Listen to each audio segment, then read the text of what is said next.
Hi, it's Jen from Shabby Fabrics. I have a fun project for you today. This is called the Pinwheel Stripe Table Runner, and we did this in coffee time. And you can see all the coordinating projects. We love this collection and just kept making projects. So I'll just show you what's on set with me, and then we'll dive right into how to make this easy, very easy table runner that even a beginner could be absolutely successful with making the very first time. So we've got the placemats, super fun, separate video. I'll show you how to take the placemat panel and make that. That's definitely just like a half-day project, if even that long. And you'll be able to make the two cute placemats and this one as well. That set does make 4. We had a lot of fun doing the folded star hot pads. I filmed that in the past. I love making those hot pads. They're so practical too.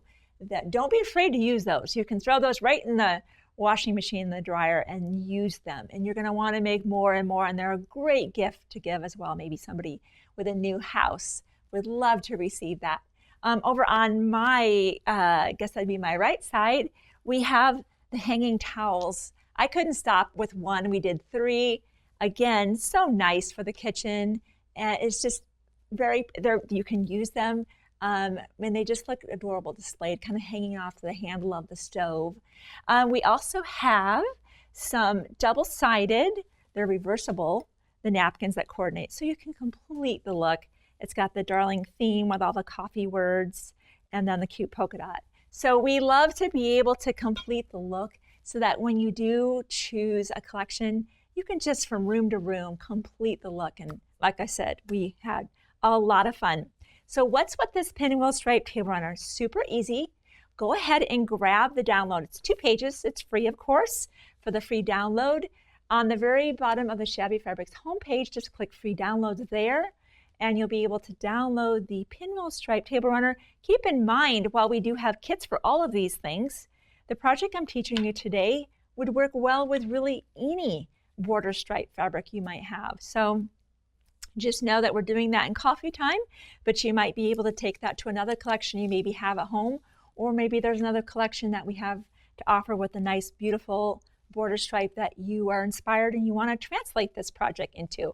All right, so once you get that downloaded, the first thing we have you do is fussy cut those lanes so that we get our coffee cups, because we know we love our coffee cups. The fabric, I'm going to be working with a smaller piece on set with me. We have you cut a 48-inch length of the fabric. Of course, you need that for the length of the runner. But how are we doing this whole fussy cutting? So let's look at that. That may be new to you. If you've done plenty of fussy cutting, you know what I'm going to show you. But fussying is just that. You have to be fussy about it. You have to be specific and deliberate about what you're going to do. And the instructions have us cutting those strips to 5 3/4. And it says centered on the coffee cups. So what does that mean? Well, I've got, again, this is just a shorter strip, right? Because 48 inches is well beyond the length of my table. This is, just imagine this is a 48-inch long strip. You'll have one for one side and one for the other. So I want to center this around the coffee cups. The first thing I do anytime I look at a border print is I just measure. I'm like, okay, which part am I centering around? Obviously, it's the coffee. But I also want to point out that notice on this print, you've got red on either side. We deliberately did not include any of that red in this because we knew that we wanted to have the red polka dot on either side.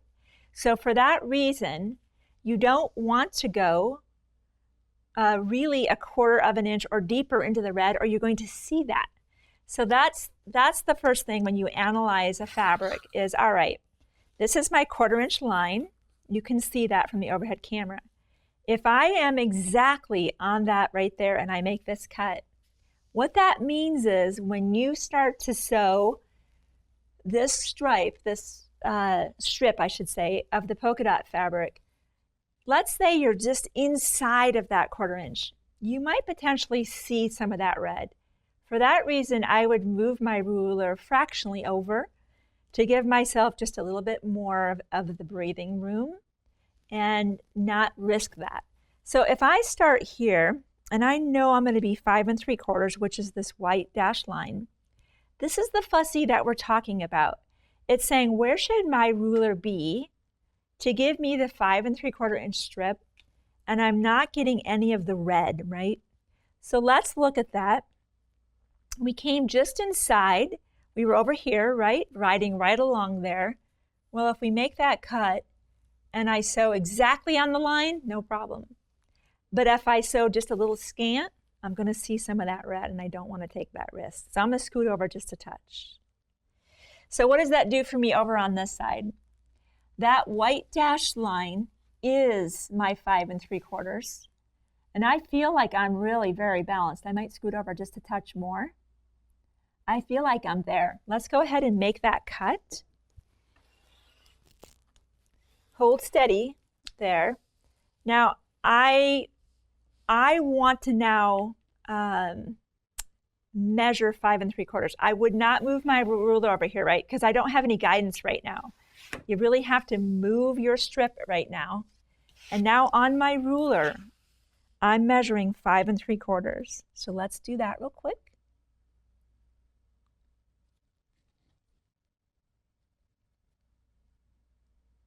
Five 3/4. And that's my strip going into my project.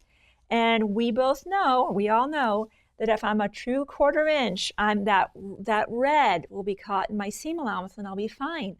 I won't have any red showing, and the only red will be here, this little bit of sashing that's bracketing our center pinwheels, and then of course the binding coming in. So that's how you're going to do the fussy cutting. All right, what is this next step? Is simply cutting some long strips of that sashing we just talked about. So we all know how to do that. We're going to cut those to the size they say, 3 by 1.5 inch. That's not news to us. We know how to cut strips. But what is this pinwheel stuff? Let's jump right into that. Give you a couple options. You can choose the one you like. And I always love to be able to show you the original way I learned, and then of course tools come along that make our life maybe easier to get precision, because we know that we want those points to come together just so. That's the mark of a good pinwheel, is being able to say those points came together perfectly. So you've got a couple choices in our pattern. We talk about, in order to do those, there's 2 fabrics. You have the it's kind of a cream, it's a tonal, it says coffee words, and then you've got the coffee bean. So you've got a couple of approaches, and we mentioned that in here. You'll cut 32 2.5 inch squares for the pinwheels, or star singles. We'll move on to star singles shortly, but let's just talk about how would we make a pinwheel unit. First off, you would just cut 2 of these. There's 16 finished pinwheels, okay? So it takes 2 of these to make 1 pinwheel. That's why we came up with 32. 16 times 2 is 32. So I've cut these 2.5 inches square, and they're right side together. The way I learned how to make these was to just get a straight edge. This is our cute, just happened to grab this one. I love my quilting friends, which I absolutely do. And you are all my quilting friends because you are quilting with me, is I just draw a straight line. I go corner to corner, draw a straight line, and then sew on either side of that. When I was a younger quilter, and even now sometimes, I'm noticing that my 1/4 inch varies just a little bit. It's gotten better over the years, but still, I think there's a better way to do that. So let me show you what the next option would be. New tool came out, and I love it. It's a creative grid. It comes in actually 2 sizes. This is the 9 inch. I think there's a 15 inch. You don't need the big one. This is just a couple dollar tool, and I love it. Basically, what this does is, rather than drawing a line, and I have to nail that cord, I have to take this to the sewing machine and try to track a 1/4 inch away from that line. Here, with this method, with this tool, corner to corner, I draw. Okay? what that means is now when I go to the sewing machine, I'm not trying to sew a 1/4 inch away from a line. I'm sewing on a line. And I really like sewing on a line because I'm more accurate, right? I think we all are. So let's go sew that real quick. And I'll chain stitch them. You'll see how that happens. Doesn't really matter which side you start on.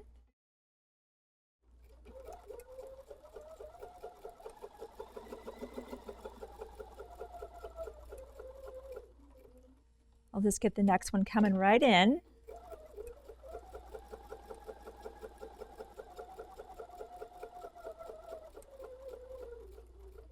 If you've got a machine with a needle down feature, you'd want to engage it so that way you can just pivot around like I'm doing. It's not a big deal if you cut your thread and start again, but I like to be able to just keep going.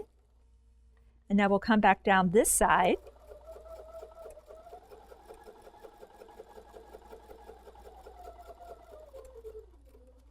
I'm just going to make a little pivot there.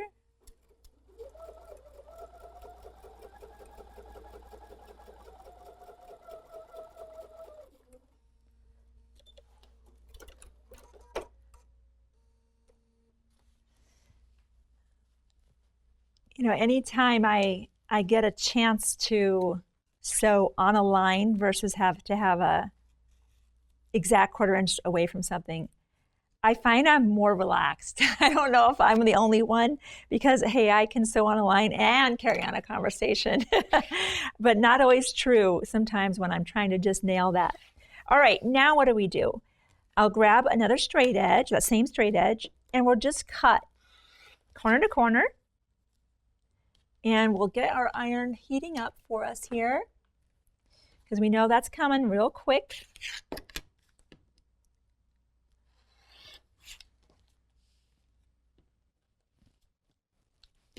All right, let's iron that. Let that heat up just a touch more. So one thing I've learned about pinwheels is there's a lot of things coming together, especially in the center. So pressing is a thing. It's something to definitely consider. Trim that off. We don't need anything extra, not even extra thread, right? It's just more bulk. Whatever direction you press one in, and I'd press to the dark, we'll press to the dark here, but later we'll start pressing some seams open to reduce some bulk. Now, if you're experienced quilter, this is all stuff you already know, but we also know that with many people now having recently purchased sewing machines, maybe to make face masks or scrubs for the medical community, some of you may be new to quilting. Let us hear from you. Welcome. It's a wonderful world to be in quilting. It's so fun to be able to make, you know, quilts and table runners for yourself, and they make amazing gifts, always. All right, this is something called dog ears. I have no idea why they call them that, but that's, again, bulk you don't want. Go ahead and trim that away fully, and we'll get that bulk out, and then we're gonna lay our pinwheel out. I always lay my pinwheel out because I'm embarrassed to honestly tell you how many times I'm like, I don't need to lay those out, and I just start sewing them together and they're not right. And then I'm seam repping or cutting fabric and starting all over again. So learn from my mistakes. All right, let's skip. So we've already done this step right here. That's how we ended up with 2. Remember, 2 squares yields 2 half square triangles, and we made 2 more to yield 2 more half square triangles. And now let's come to this step here where we're gonna lay that out. So we're gonna mimic this picture here, just like that.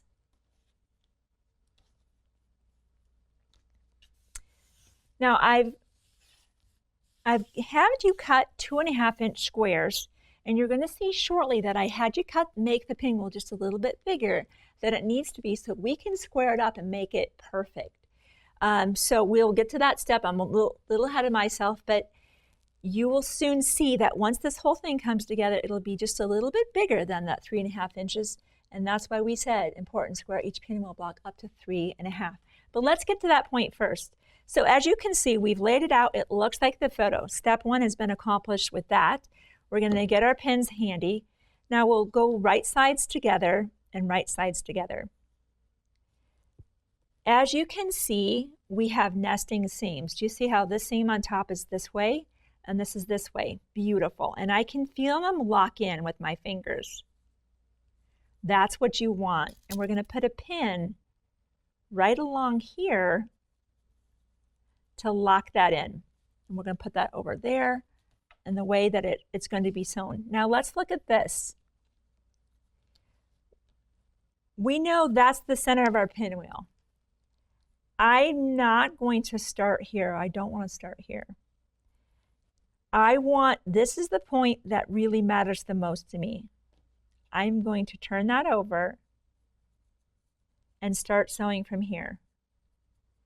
I want to start at the point that's the most significant to me. And that, of course, is the center of that pinwheel. And again, I'm going to add a pin. All right, let's go to the sewing machine. We'll chain stitch those together.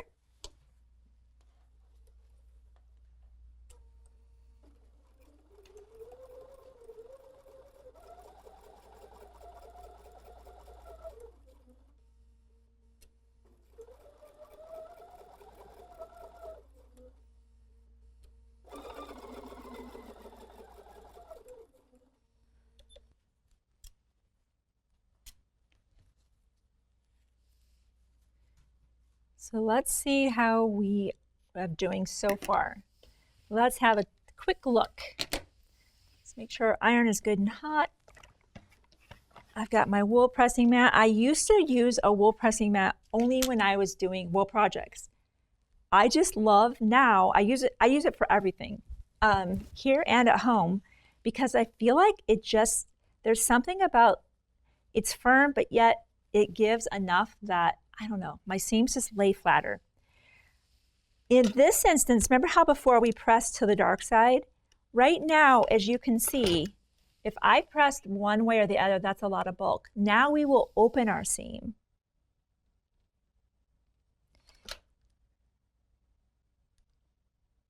There. Let's get that good and flat there.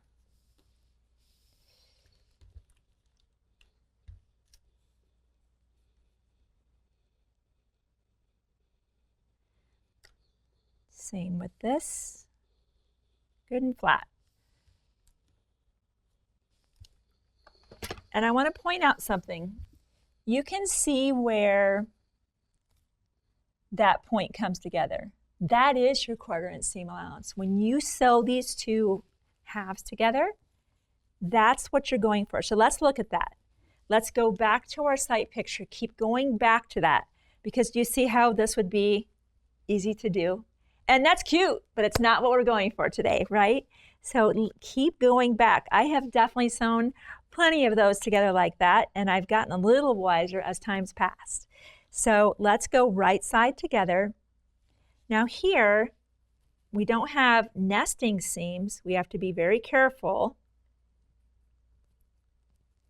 Those are sitting right on top of each other. Just one stack right on top of each other. And the goal being that we're going to, our thread, our needle is going to go right down through there, and we're going to have this nice center. You can see there's a lot of bulk going on right now. I'm going to pin straight down that seam right there.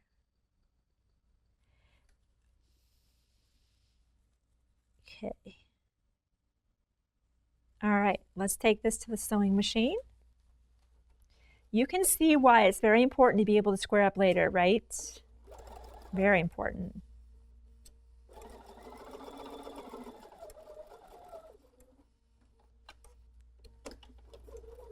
There's that point.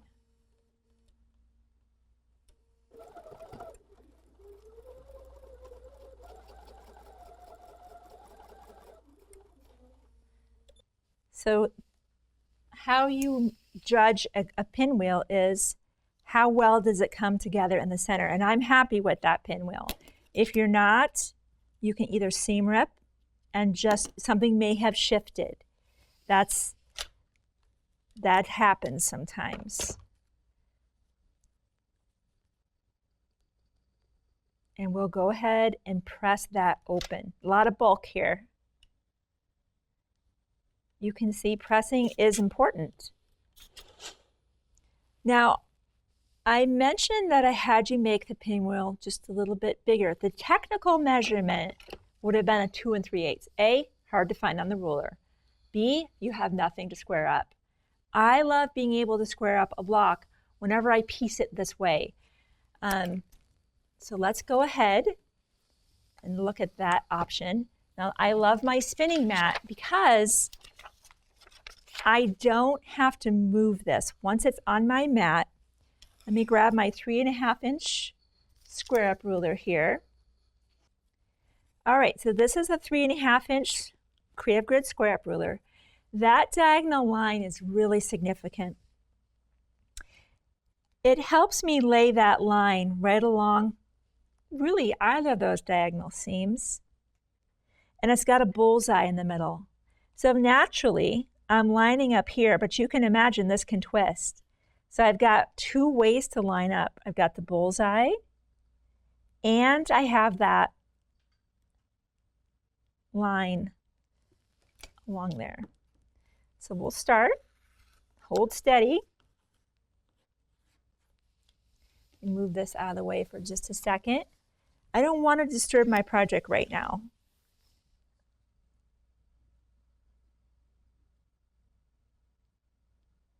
I think I bumped it when I moved that. Okay, I've got that all centered where I want it to be.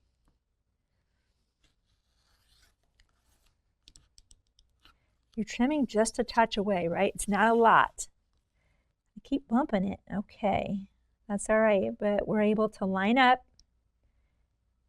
easily.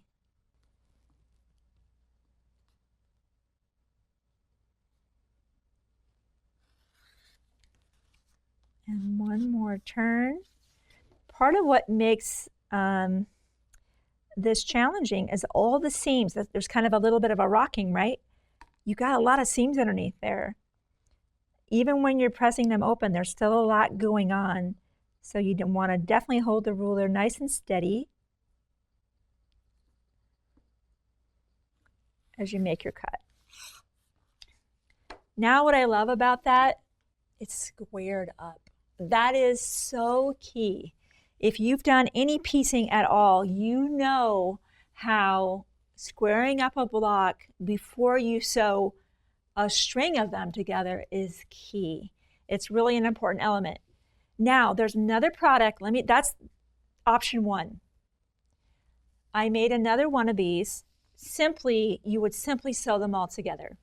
So here's the next one, and you'd have seams again. Be sure to pin in that intersection and sew them all together.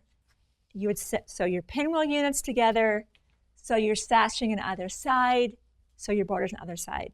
Let me show you one other approach. It's my favorite approach to making half square triangles and pinwheels, and it's so fast. You're going to be like, oh my gosh, why didn't you start with this? Because I always want to take you down. I don't ever want to think you have to buy certain products. I want to show you options, and you choose what you love, right? That's why I show you from the very beginning the simplest approach, a straight edge. Draw a line, sew in 1/4 inch, or maybe that tool where you draw another line. And now there's even another approach, and you choose your favorite, or maybe try them all. And that's how you find your favorite, right? These are called star singles. I love them. What these do is they create half square triangles, and they create them 8 at a time. Why I love that is the speed. And again, I get to just sew on some lines. I'm not sewing next to a line by 1/4 inch. How do these work? Star singles, the size of star singles is based on the finish size of that half square triangle. So our pinwheels finish at 3 inches.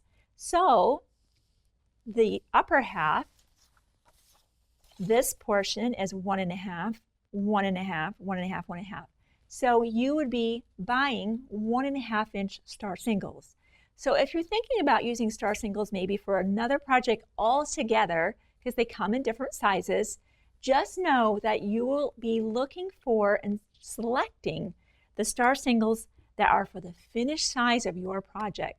So again, here for the coffee time pinwheel striped table runner, you'd be using the 1.5-inch star singles. Okay. Now with the star singles, let me show you what the package looks like. Really cute. Hopefully it's not too much glare. What I love about them is they tell you right up front. They give you the instructions on each and every sheet that's included in the package. Here it says this is the half square triangle for the 1.5-inch finished block. They remind you it's a finished block. Cut 5-inch squares of fabrics. Of course, those are going to change. The size are going to change depending on the half square triangles. Here's something I've learned. I take that measurement and usually add 1/2 inch. Here's why. Technically, you'd only need 5 inches to make this work, but I can't really see it. This piece of paper right here is actually about 5¼ inches long. And of course, if this is 5, it's on the inside. It's in between that, and I can't see it. That's why I like to cut my 2 fabrics, whatever I'm going to be using to make my pinwheels, in this case, the 2 fabrics here, right sides together, and I make them just a little bit bigger. So when I put my paper on, notice I can see the fabric all the way around. There's no question that when I start sewing, I have absolutely captured all of those edges. But you can imagine if that fabric is underneath here, I don't really know that. All right, you get the idea. Make them just a little bit bigger.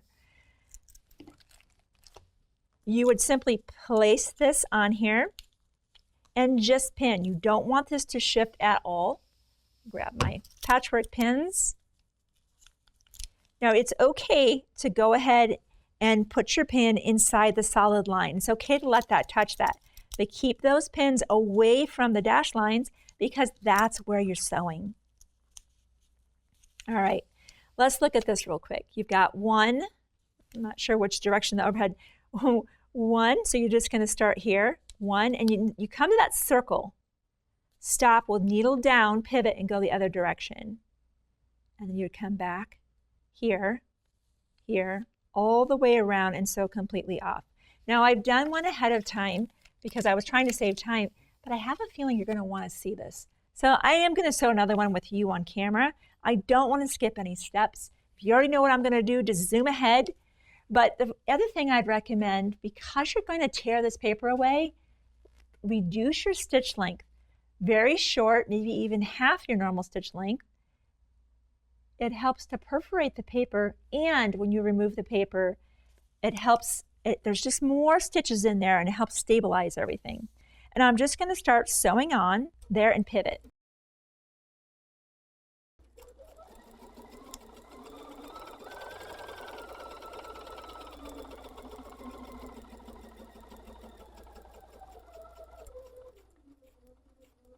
See it right there.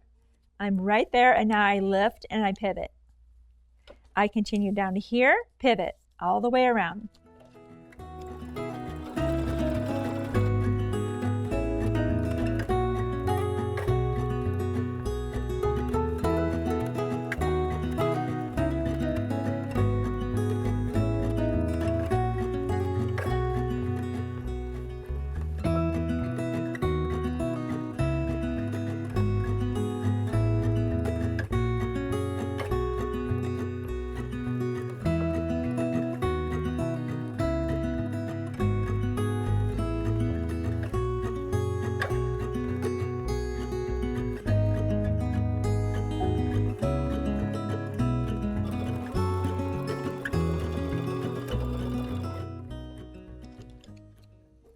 Okay, so you can see that by shortening the stitch length, it was a lot easier for me to nail that circle, because with my normal stitch length, you're either just before or just after, and it seems difficult to nail that. Let's remove our pins. That's why it's okay to let the pins be on the solid lines.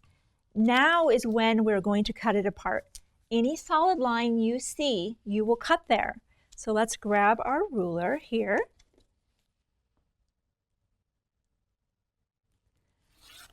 This is why I love my spinning mat. If I wasn't using the spinning mat and just rotating the mat, well, I'll show you. You then are making the cut and you're moving the project, right? And there's this constant, or you're moving yourself. And I like to be in an optimum cutting angle. I have literally seen people do crazy cuts under their arm and switch hands and all kinds of stuff. I don't want to go there. It's too dangerous to be doing cuts under your arm and whatnot. So that's why I like the spinning mat, because I can just do that rotation. Especially when you're squaring up something and you don't want to move that project. I can't think of a better tool, really, than a spinning mat. When it comes to squaring up something and you really just you almost don't dare move it. If you know what I'm talking about, if you're a quilter. You've had projects like that where you're like, I'm afraid to move this thing. Once you get it all squared up on one side, you don't want to move it. Okay, so see how I made 8? Boom, just like that. And it's so fun to be able to stitch on the line. Now, I mentioned by shortening your stitch length, it just tears away. It also puts more thread in that length so that when you are removing the paper, you're not unseating any of your stitching. So you can confidently remove that paper. So that's what your half square triangle, and look how they're perfect. So it's the same assembly. It's the same exact assembly that you're going to be doing. It's just another way to get to the goal. Just know that when you're using the star singles, there's no need to square up. These give you a 3.5 inch unit, and I've done this one. I think this one is the one I've done. Maybe this is one I've done with actually, this is another one that I did with this technique. This one up here, the other one I had shown you, that's the one I've done. Can't remember. This is the one, because you can see it's got the fraying. This is the one I've made with the star singles, and it's perfect. So I like the star singles as another thing you might want to consider trying. The package has a lot in there. Can't remember how many pages they're in there. So many, they're making more pinwheels than you probably ever would want them. 125 sheets times 8. That's a lot of pinwheels. So just another approach. And again, if you're going to be doing this project, you only need to be grabbing 8 of the star singles. That will create all of the necessary pinwheel or half square triangles, and you'll sew them together. They'll look like this, all ready to go, and you'll sew them together in the string. So the pinwheel striped table runner, as you can see, is really a super easy project. It's striking and fun. And this is just part of a striped table runner series we have coming up for you. I've been looking at more things to maybe do in the center of these. I love using border prints and projects besides quilts. They're just a lot of fun to use, so I'm really interested in them. Be sure to subscribe to our channel, and that way when I've got the next brainstorm or the next idea, you'll be the first to know about it. And let us hear from you. If you have something you'd love to see us do, please let us hear from you. Morgan's here from you. We're all here from you. And we absolutely love you engaging in the conversation. So thank you for your time. I hope you enjoyed learning how to make the table runner, and I'll see you on the next Shabby Fabrics video.